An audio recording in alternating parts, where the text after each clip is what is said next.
Gibansay pinagi sa earthquake drill ang mga mulupyo sa barangay Haklupan, Dakbayan sa Talisay.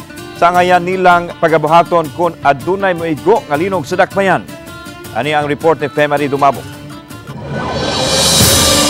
Nasubay sa taga-Fivox ang usa sa mga fault lines sa Subo nga nahimutang sa barangay Haklupan, Dakbayan sa Talisay.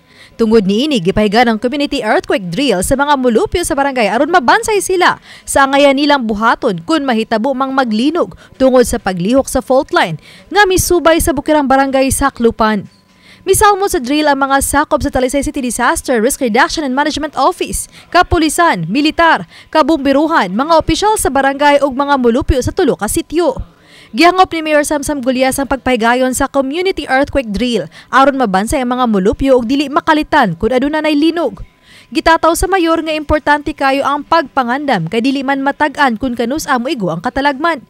Mato di Janice Sisa, training head sa Talisay City Disaster Risk Reduction and Management Office, nga ang drill usa ka paagi aron pagsuta sa kapaspas sa paglihok sa mga mulupyo ug pagresponde sa mga ahensya sa kagamhanan ug sa barangay disaster.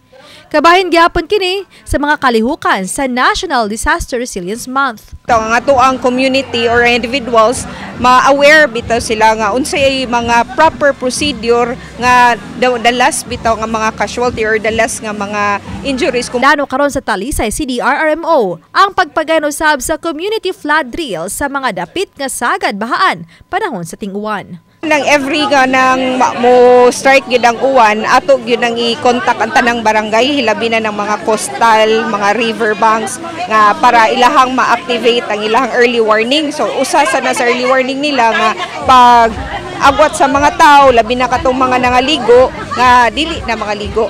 Oba ni Cleofer Lumayag, Femery Dumabok. Balitang Bisdak.